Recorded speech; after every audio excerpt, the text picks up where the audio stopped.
part 2 of an interview with J. Dyer on Liberal Imperium. Welcome to an episode of Our Interesting Times. It is my pleasure to have Jay Dyer back on the show. Jay is the proprietor of Jay's Analysis, and he is also the author of Esoteric Hollywood, Sex, Cults, and Symbols in Film.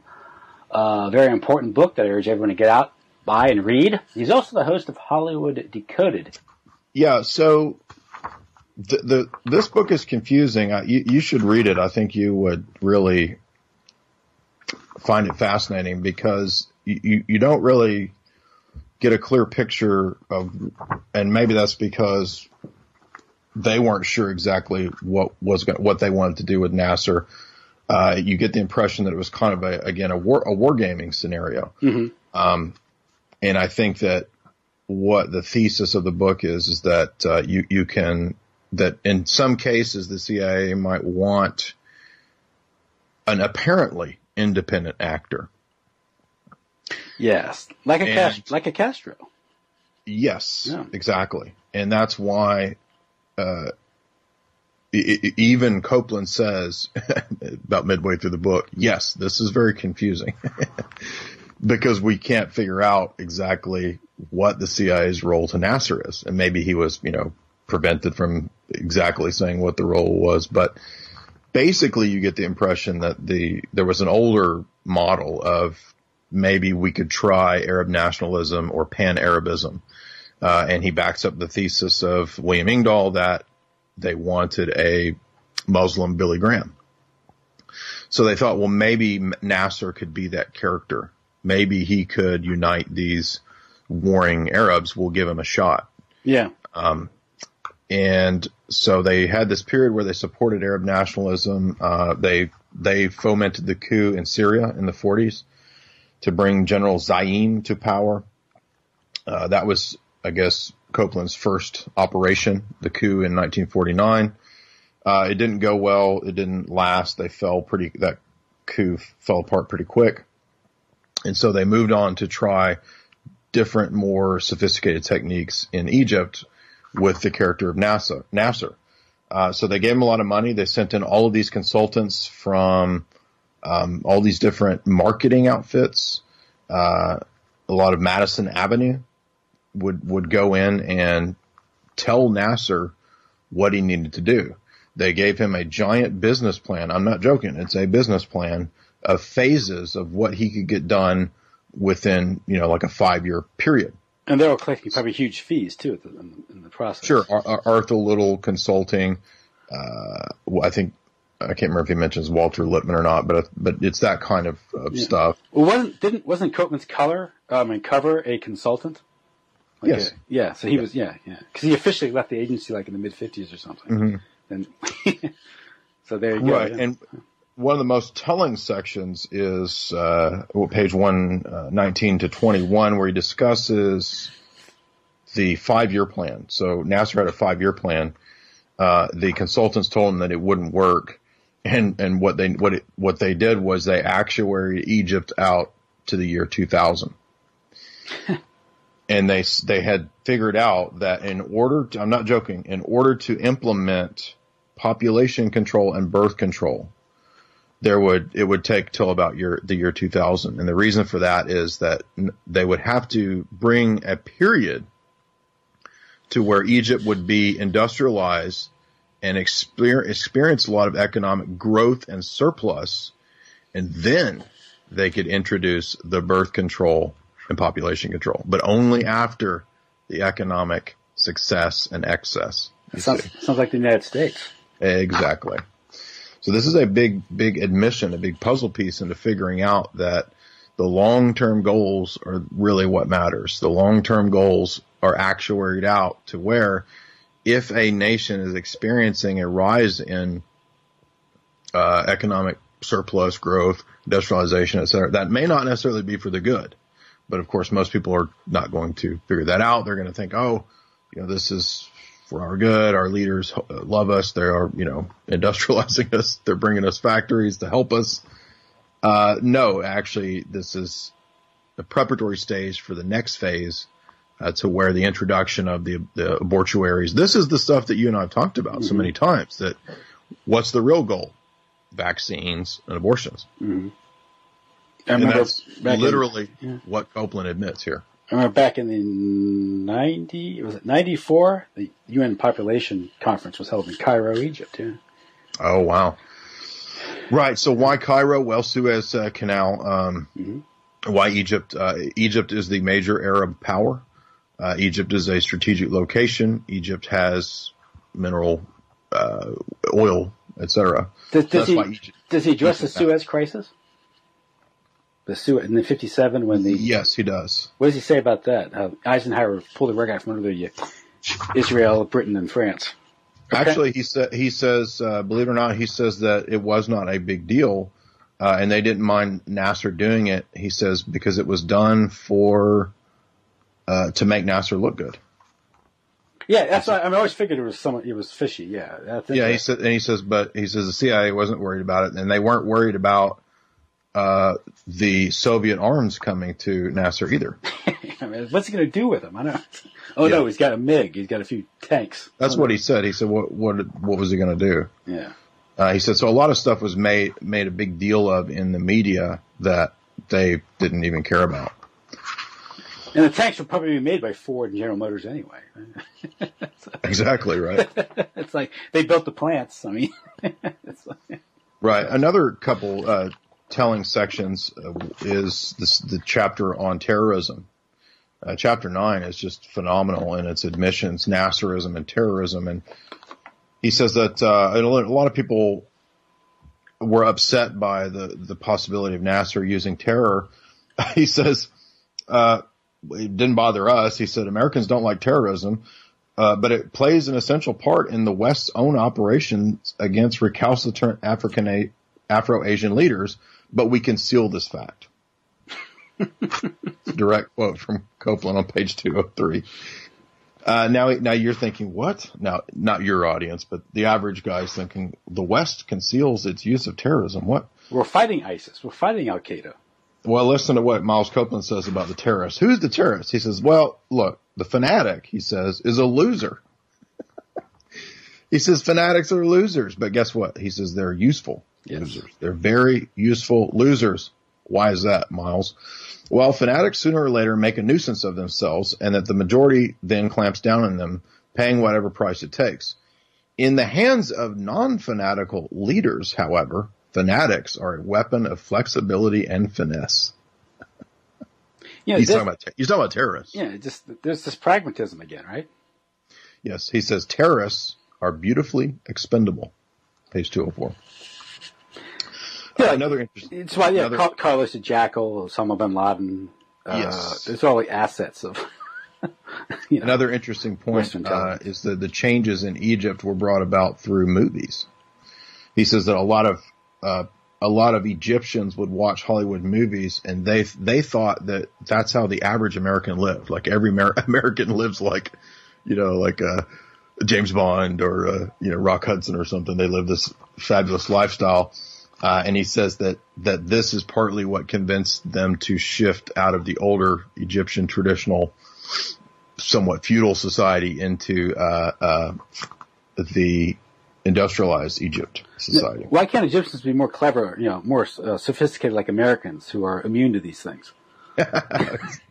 Well, what's funny is that in that section where he describes that perception, he says it is not unlike the idea that the average middle American has, that if he just pulls himself up by his bootstraps and commits to it, he can become the next Sam Walton.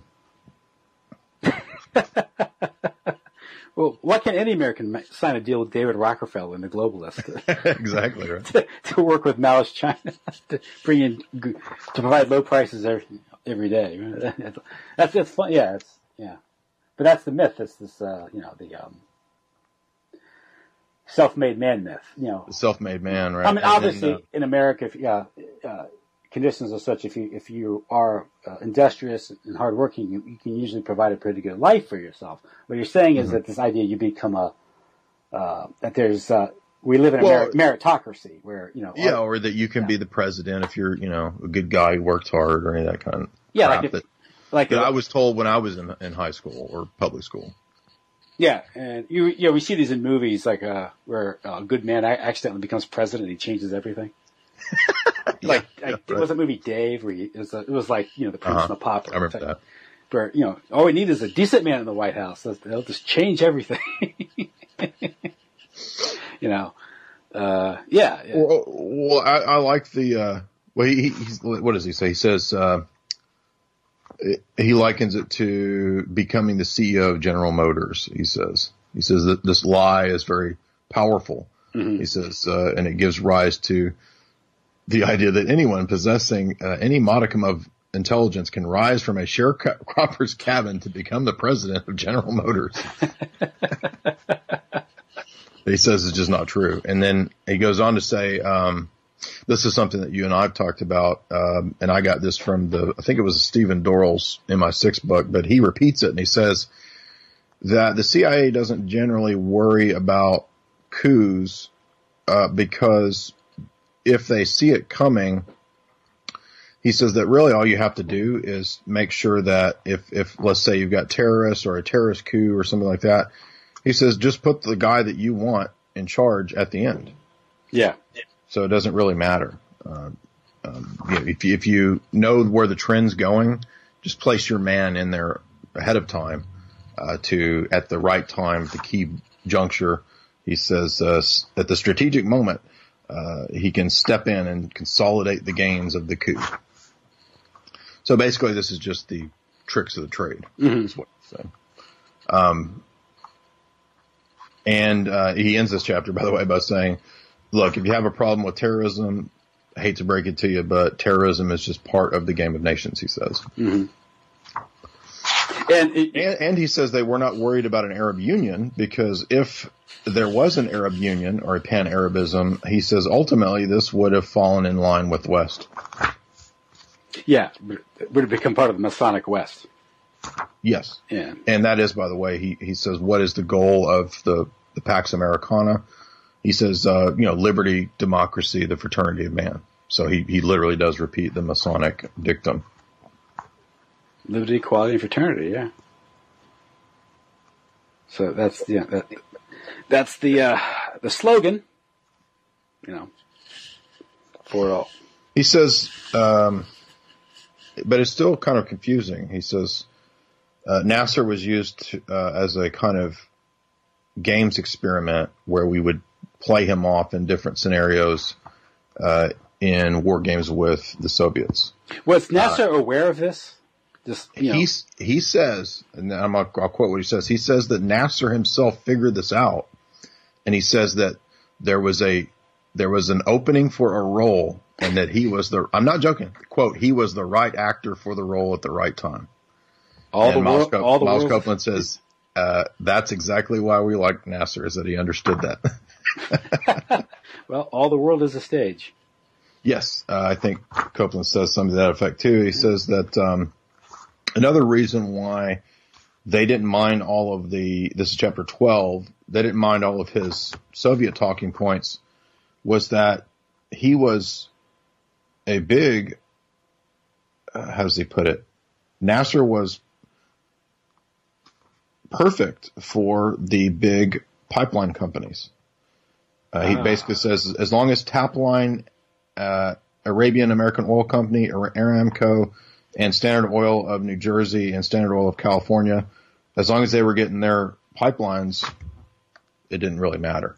Is kind of what he says. It's like when Castro sent 100,000 Cuban troops to Angola, and they're there guarding Chevron's oil fields. Mm-hmm. Exactly. So when you get to the end, this is after the Arab-Israeli War chapter. Copeland basically says, you can have whatever ideology you want. We don't care. He says you can be anti-imperial and anti-American. He says just so long as you're on board with bringing down your population. That's what he says. Yeah, once again, these ideologies don't matter. Because it's like voting. Exactly. Like voting. It doesn't change anything. Well, it's interesting that the one ideology he says it does matter is depopulation. Yeah. Yeah. And And then, by the way, another interesting point I think that should be made is Miles gives you a big reading list, recommended reading. Well, not big, maybe 20 books. That's very instructive. Guess who makes that list? Our good friend Bertrand Russell makes that list. Ah.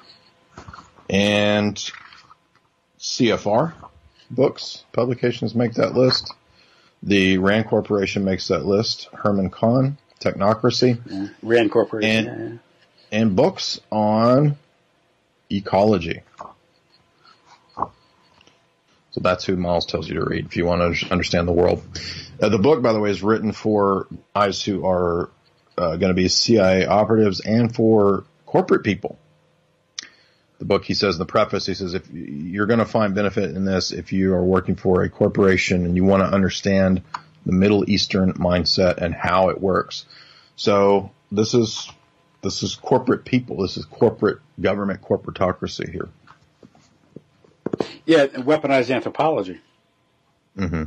You know, understanding the conquered people, the people you've colonized, and how to exploit them, and that's what Ed Lansdale was doing in the Philippines. Gregory Bateson, the stuff that he collected during the Second World War, but he just developed. Of course, one thing we're talking about the third world under lesser developed nations and these things. Right. The same thing is applied here at home. Well, that's what I was going to say is that you'll notice that the experiments, the tests, the game theories that were done with Nasserism, ultimately, they were studied. So these are experiments that I think it is accurate to paint it that way.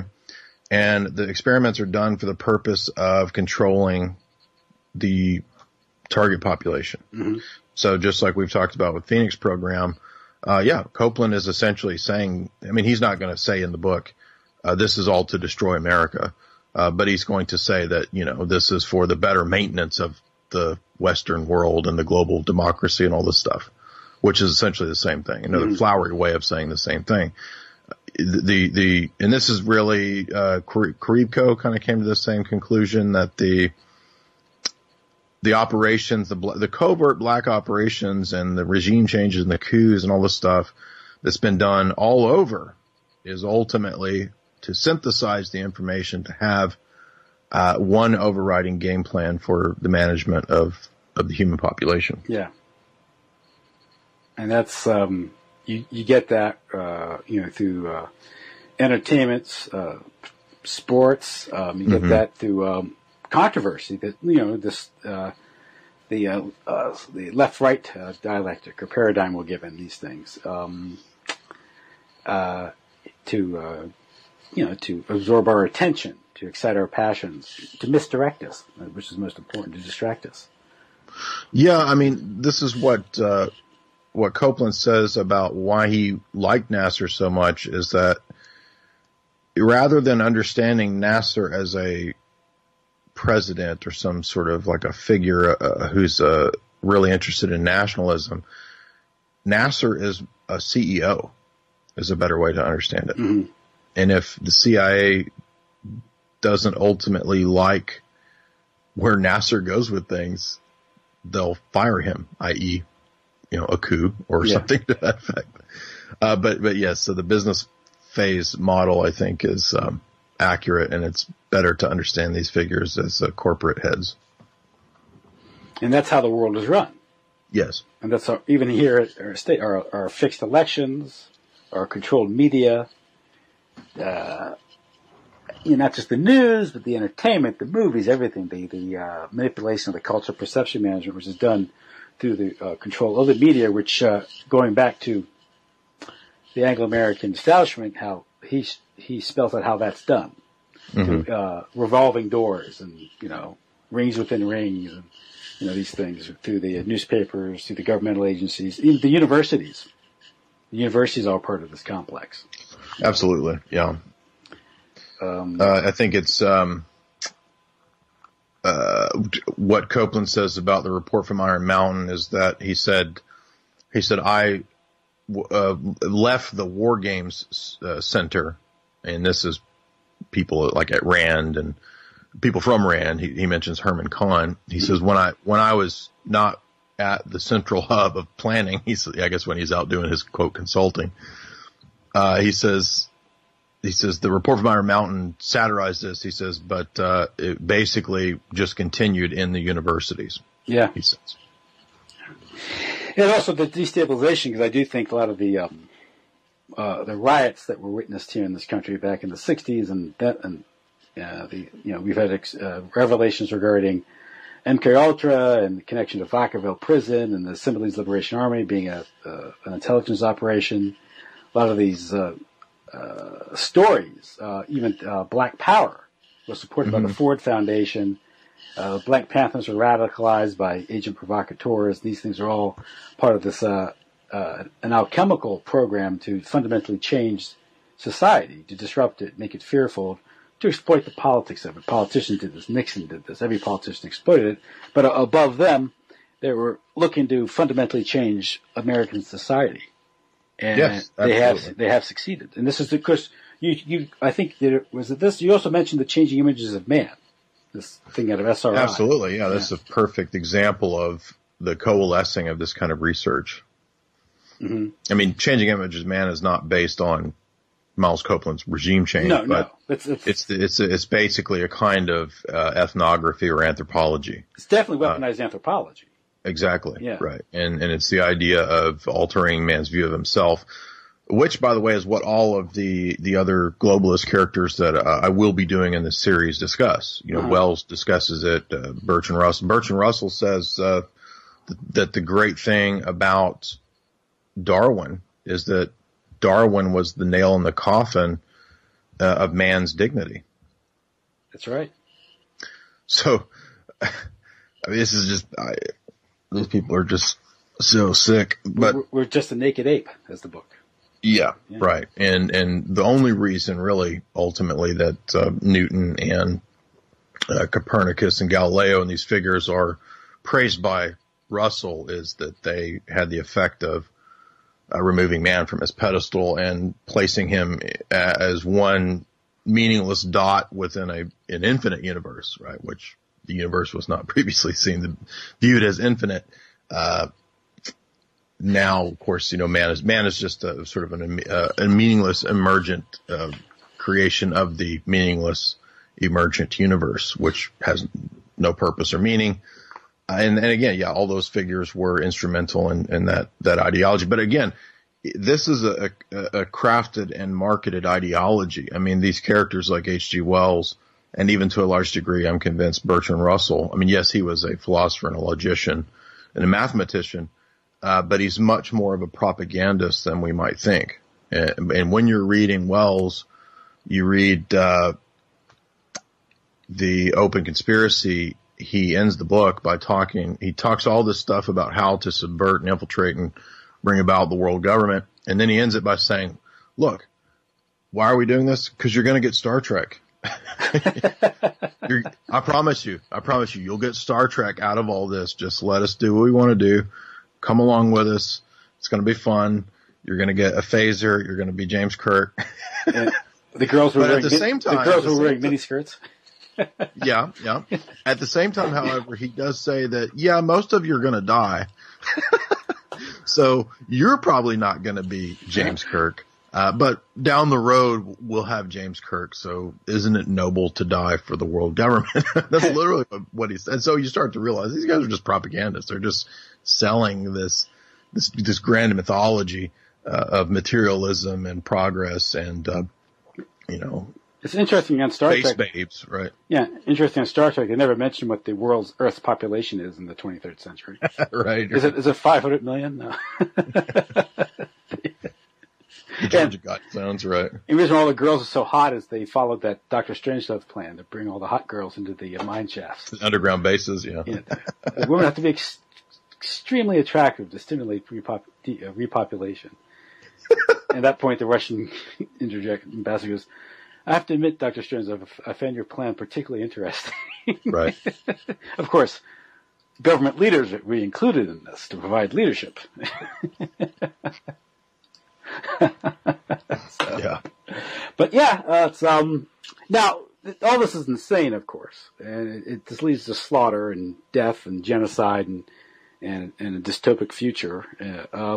But there's a reaction to this, of course, and you did a recent talk regarding critique of this Russian philosopher Alexander Dugin, who apparently has the ear of Vladimir Putin. Now, there's some criticism of this because does Dugin represent a sincere opposition to the Anglosphere, this Masonic Anglo-American empire? Because obviously the answer to Russophobia isn't Russophilia. There's room for criticism here, and you don't have to take one side or the other. But nevertheless, your take on Dugin was interesting because Dugin, his fourth way, seems to be offering some sort of solution, but you also find problems with it. Right. Okay.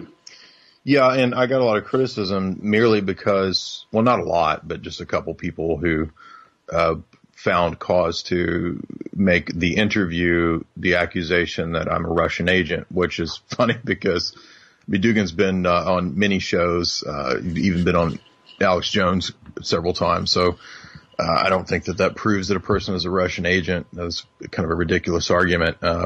I got the interview because I simply sent an email and said, would you like to do an interview? So it wasn't that difficult. It's no more difficult than you interviewing Servando Gonzalez or anyone else. Yeah. Now, I think he's an interesting thinker, and on one level he's interesting because there's a lot more depth there than you would get in somebody like Brzezinski. You know, one of the things about pragmatism and the Western pragmatic approach is that it discards everything with any philosophical depth just simply for the pragmatic. And that becomes very boring and technical. And so when you read Brzezinski, I mean, it's just really boring. And there's no hope, there's no answer, nothing but the vague platitudes of democracy and freedom and so-called technocracy that's going to, let us upload our souls to the internet or something. And when you're reading Brzezinski, you're hearing his voice. Which is sort of ominous, and which I think you were saying that he kind of exaggerated that affectation or something. Yeah, the role he was playing, yeah. Yeah. Intimidating. So what you have with Dugin is a person who kind of has a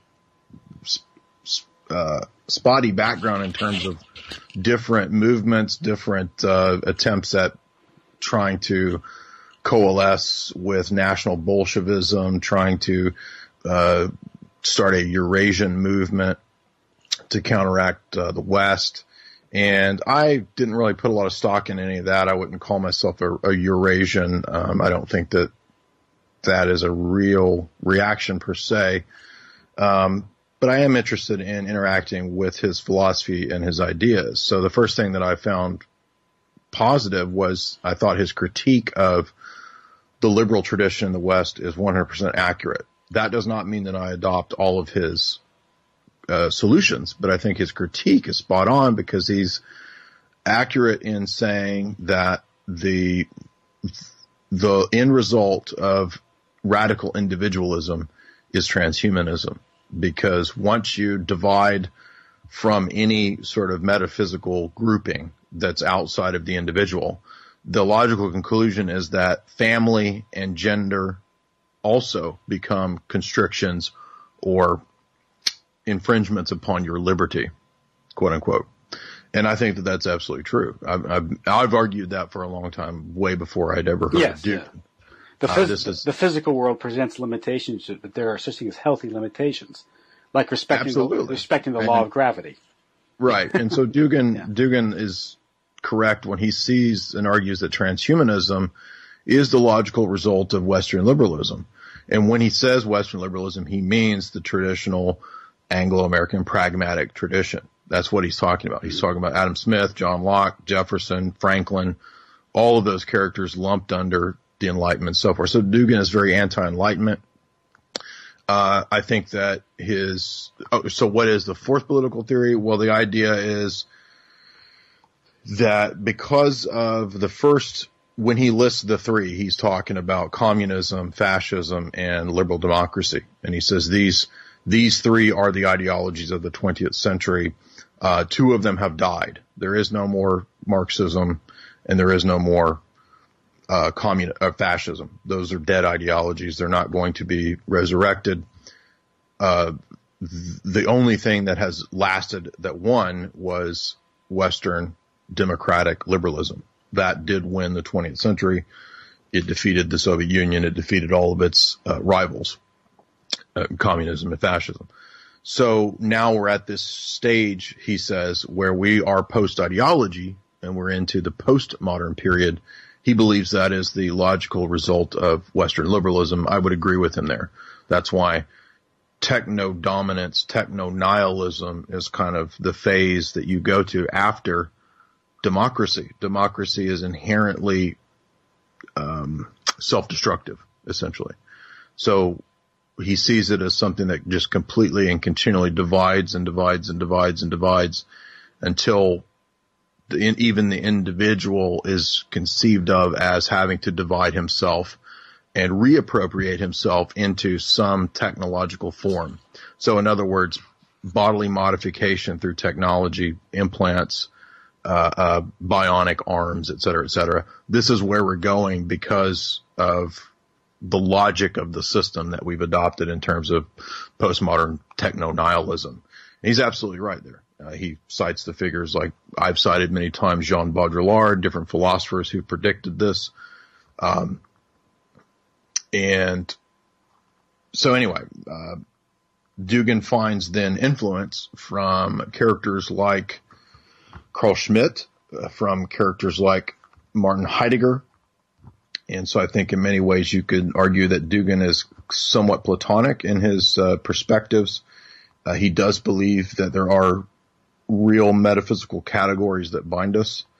But what's interesting and where I would take issue with Dugin when I see him not being consistent is that he also believes that he seems to accept the cultural relativism of Claude Lévi-Strauss. And he does this, I presume, I haven't read all of his books. I've read a couple of them, but he's got several. And I'm working with the modern writings of Dugin. Dugin has older writings that are very Gnostic. So I don't know if he still adheres to those. He seems to adhere to some of the Gnostic ideas, which I do not agree with. But he seems to think that the cultural relativism of someone like a Claude Lévi-Strauss could be argued against the West to justify the non-intervention perspective, which would allow other cultures to develop in a multipolar sense, if that makes sense. I see. Yeah, I understand. Yeah. So what he tries to do, I think, and maybe I misunderstand him, is that when he argues, for example, with that guy that he got into it with in the BBC interview, he says to the BBC dude, "Hey, you believe in relativism. Why is it if you believe that you have your truth and I have my truth, that your truth then has to be imposed on all the other cultures?" Yeah. Which is a valid criticism. But I think that the problem is that approach presumes that the cultural relativists are going to be coherent, and they're not. You're not going to get a logical stance from these characters because they're not logical. They're irrational. And so the whole point of relativism is to destroy. It's not to just get along, man, and you have your culture and I'll have my culture. I don't think that works. Yeah, I think they're being used as shock troops, more or less, by the oligarchs. Absolutely. I mean, the relativism, it's like those who talk about tolerance. I will not tolerate intolerance. You know? Exactly. Yeah. Now, I mean, Dugin, I think, is sophisticated enough to realize that, but I don't know whether he actually believes that is a real philosophically defensible position, or whether he sees it as a tactic to try to say, why don't you just let us be? Why don't we if you're a relativist, let there be a multipolar world? That's not going to happen. Yeah, he's trying to embarrass them, and you can't embarrass these people. Exactly. They don't have any shame. Shame. So that's the main problem that I see with Dugin, and I would level a further critique that if if that's his position, as I understand him, then when he argues that the West is imperialist and that it tries to impose by force its ideology on the rest of the world, if you come back at that with cultural relativism, if cultural relativism is true, then your argument for cultural relativism is also culturally relative. Mm-hmm. See, so it also has no force. So you also can't make a universal critique of another position, I would say. And I just see that as inconsistent. And I think that the perspective that Dugin is coming from, it tends to be influenced by other thinkers in the New Right or the European Right, Alain de Benoist, however you say it. Other figures who've written on the New Right. Many of them have a sort of neo-pagan perspective, mm-hmm. Neo-Gnostic, neo-pagan view on attempts at trying to combat globalism. And I don't think that those ultimately would be successful. So finally, the last chapter of Dugin's book, I think, is problematic, where he seems to have this kind of Gnostic view of chaos. He seems to say that logos, or societies, or organized, well, every society has its own kind of logos or rational principle that organizes it. But he says that there's some kind of real metaphysical principle to chaos that can be useful. So to me, that sounds a little bit sort of Kabbalistic or Gnostic, and that I would disagree with. But I think that Dugin should be commended in some respects for being a geopolitical thinker who, for example, is very critical of Darwinism. I don't know any other geopolitical writers that actually, will write a whole chapter critiquing Darwinism. So I will give him credit for that. The discipline of geopolitics itself, isn't that just dominated by knee-jerk interventionists and imperialists? Because the whole study of it is kind of to justify, power politics and these things, geopolitical, jockeying in these things. Mm-hmm. So it's interesting. And it's obviously the Darwinian approach would be, they'd find it advantageous because it's survival of the fittest, right? That's, mm-hmm. Mm-hmm. So it's interesting he takes a criticism of the Darwinian theory because he's offering, I take it he's arguing from a defensive standpoint. Leave us alone. Stop intervening in our affairs, that sort of thing, and let us sort out our own problems. Well, yes, yeah. And he thinks that modernity leads to postmodernity, and postmodernity will actually be the death of all cultures. Mm-hmm. And so he seems to say that he would like a broad coalition of anyone who's anti-liberal. And by that he means anti-individual, Western, pragmatic, globo-capitalism. It's a similar approach.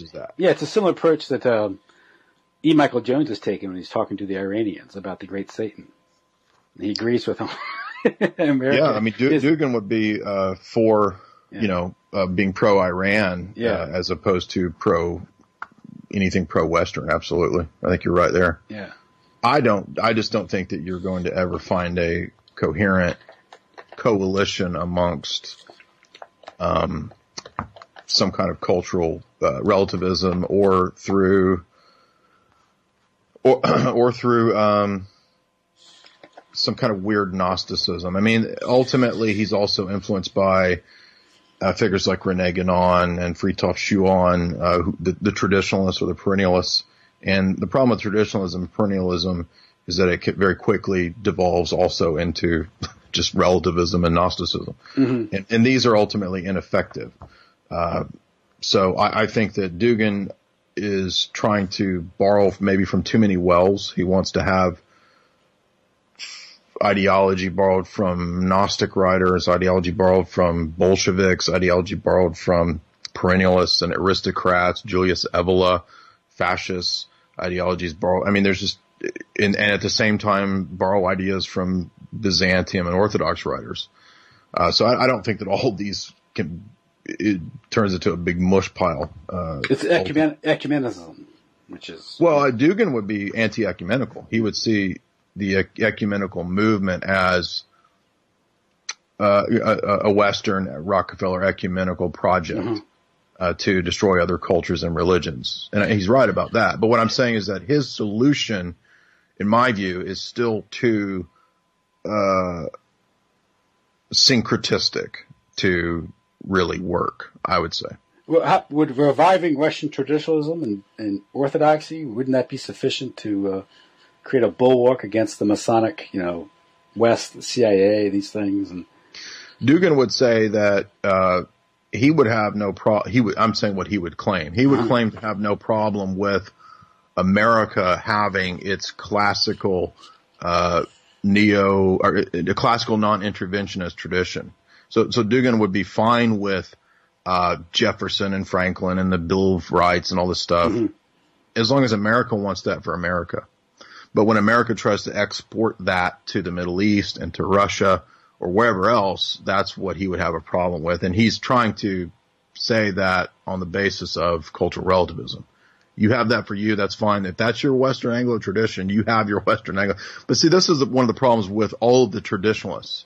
And this would be Guénon, this would be Coomaraswamy, this would be Evola. They, on the one hand, want to have this cultural relativism where they can maintain their traditions, but at the same time, you can't have that within itself presupposes some universal truth. Mm-hmm. Yeah. Does that make sense? Yeah, In other words, everybody has to submit to the belief that we all have a right to maintain our cultures and our traditions. Yeah, that's a universal claim. Yeah. That is a universal claim, right? But the positions are all still predicated on cultural relativism, and therefore I think that this is problematic. So in other words, you have to have some kind of universalism. Mm-hmm. Yeah. And if you read, and I like a lot of these, I think they will have if you read Evola, he has a great critique of modernity. But that doesn't mean that Evola's Gnosticism and fascism are the solution. I don't think they are. It's the same with Guénon or any of these characters. If you read Spengler is a very insightful writer about history. He approaches history like nobody else from that very high German philosophic perspective. But Spengler is a cultural relativist. He says something to the effect of, in Decline of the West, that, you can't understand, geometry the way the Greeks did because you're not a Greek.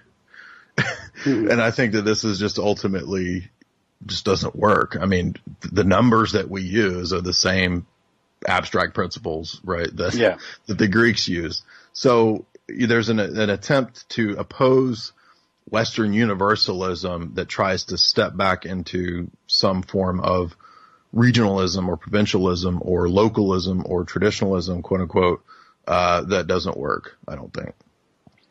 And it's also not consistent with Orthodox Christianity. I mean, Dugin says he's Orthodox, then you can't believe that there's some sort of metaphysical principle called chaos that's like equal to logos. That doesn't make any sense. Yeah. Now, of course, as Americans, we are forced to kind of reevaluate what the role of America is in history and why it was created in the first place. It's difficult to we're brought up to revere people like Washington and Jefferson and these people. Mm-hmm. Yet in the final analysis, or at least a deep analysis, is it looks like America was created to be sort of this revolutionary force, this force of instability. Same with sort of a Whig foreign policy. The Whig policy was conservatism at home and radicalism abroad. Mm-hmm. And of course, we're in the year 2017, and that's the 300th anniversary of the opening of the lodge in England. Yeah, it's British Freemasonry. Well, and Dugin would definitely be opposed to that. He would, I think, say,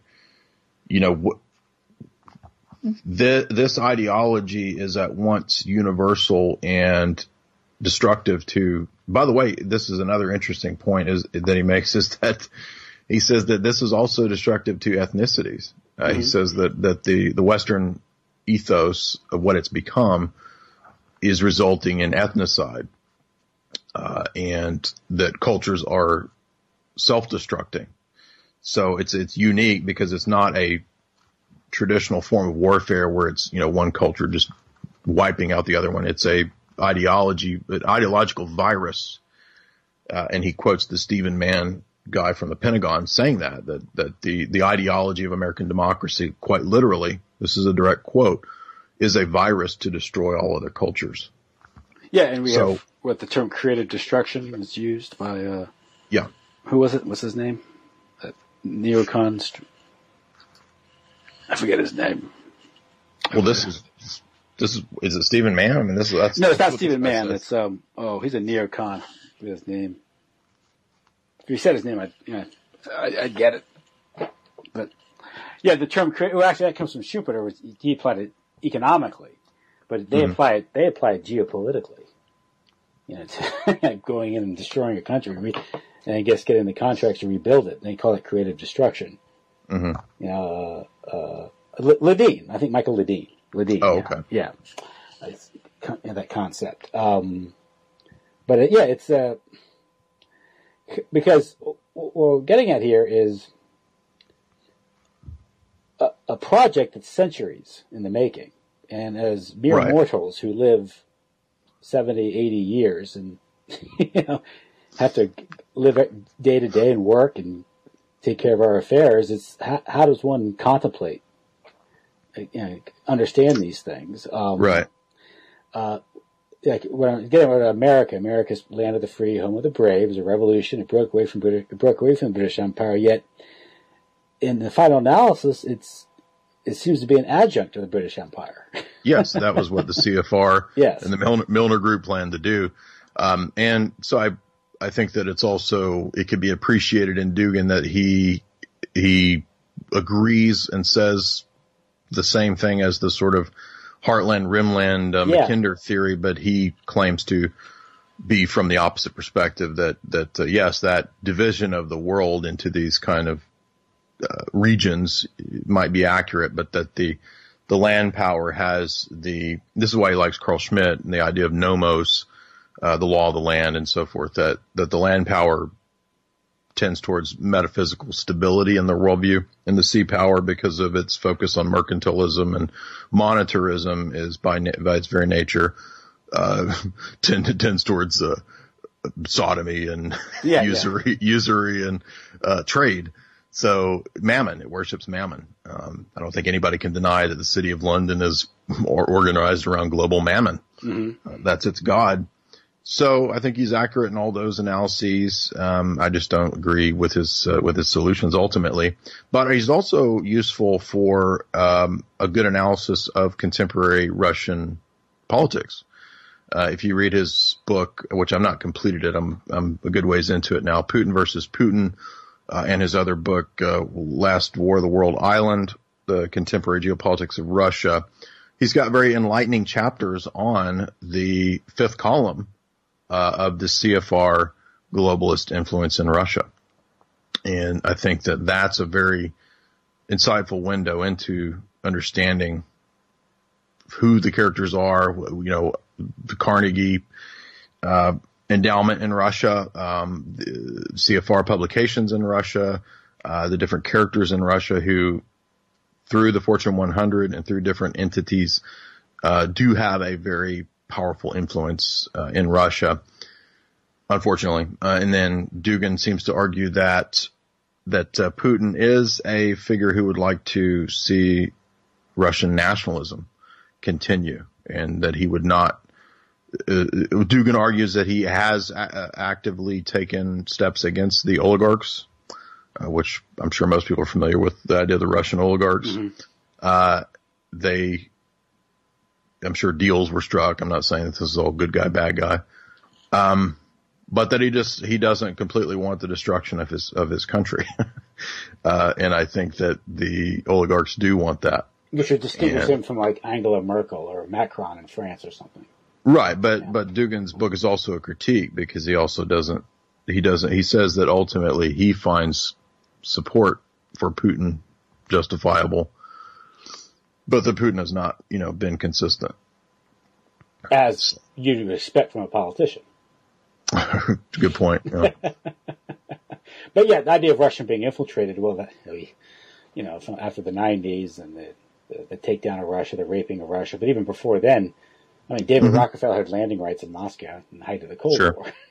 And the Bolsheviks themselves could be seen as a sort of a bacilli injected into Russia to destabilize and weaken it. And Putin is an interesting character because he grew up under that system. He was KGB, these things, and so how does one, like anything, he's growing up within that system. He has to survive within that system, and that system is going to shape him. It's going to form his development. But nevertheless, you've seen this resurgence of sort of traditional Russia after the end of the Cold War, something that was, I think, the West tried to destroy, with their man Yeltsin. Well, here's an interesting thing I've noticed too. One of the themes that we've talked about throughout this interview and in other interviews as well is the idea of a radical movement that wipes out the previous culture. And, as John Adams always makes the point to say in his talks, that's not necessarily a statement of the previous structure being angelic.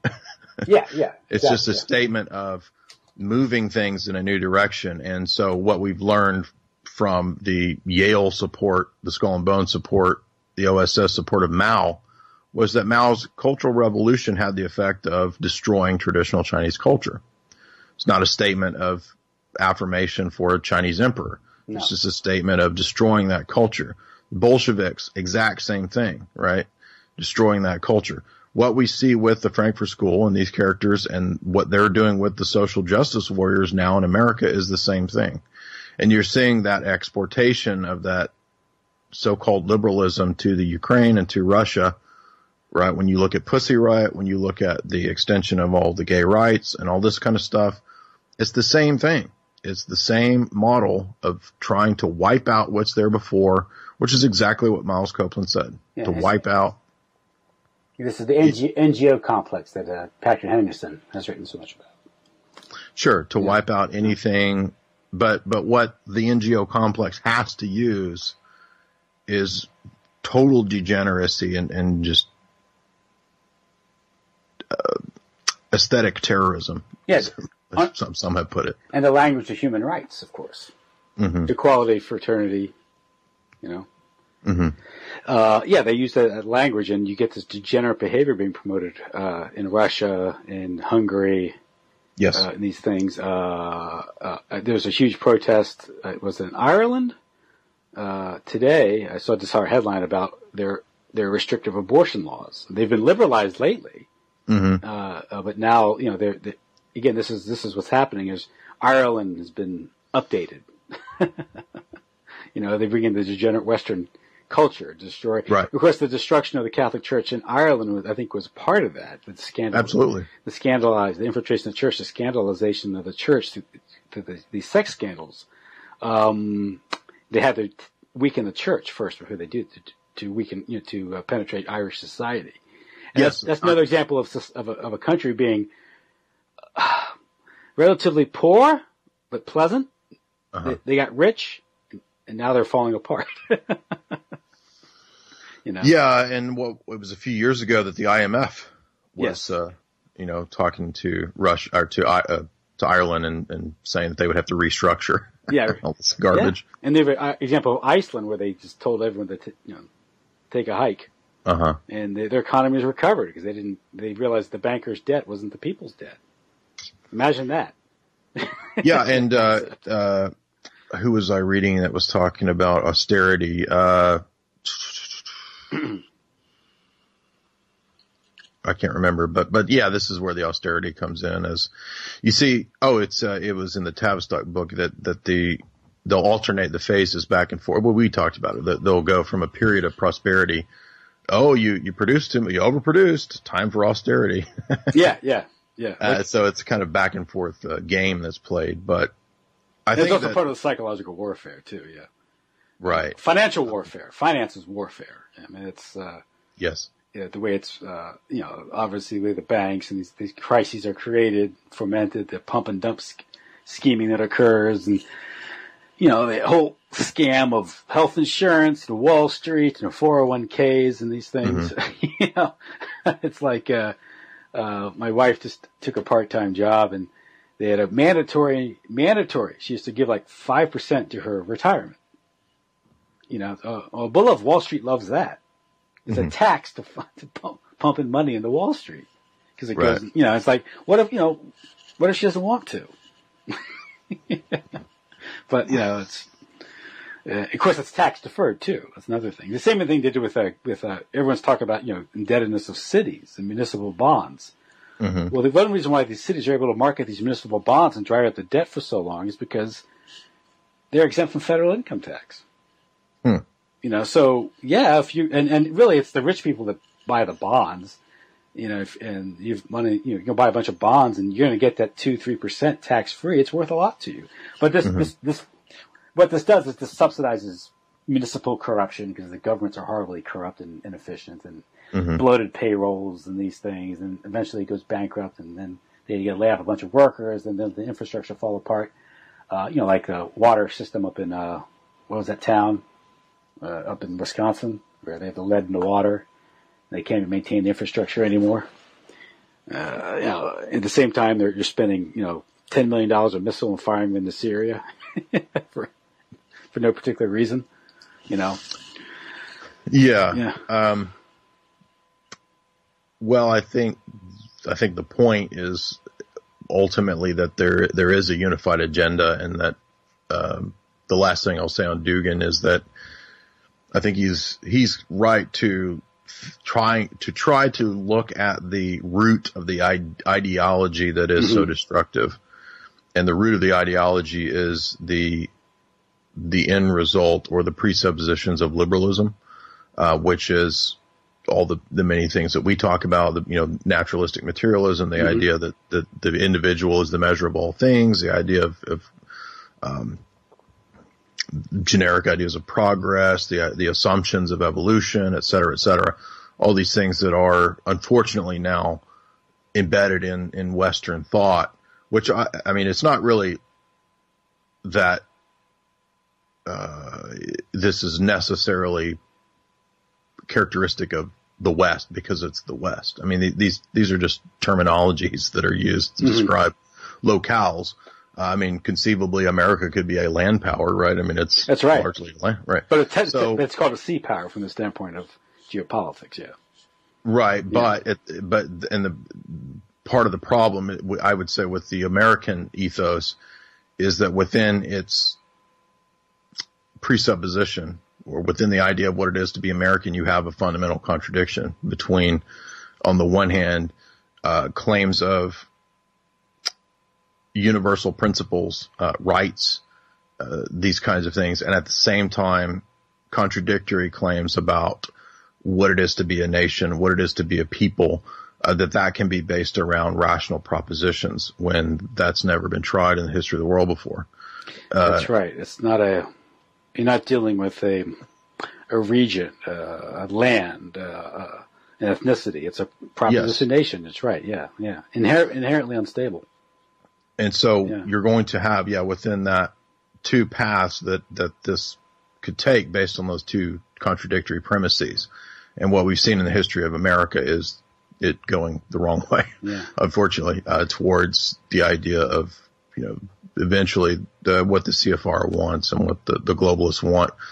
And then that's where we are now. And so, I think that we do need some kind of unifying ideology that transcends, obviously, nationhood, that transcends provincialism and localism to combat globalism.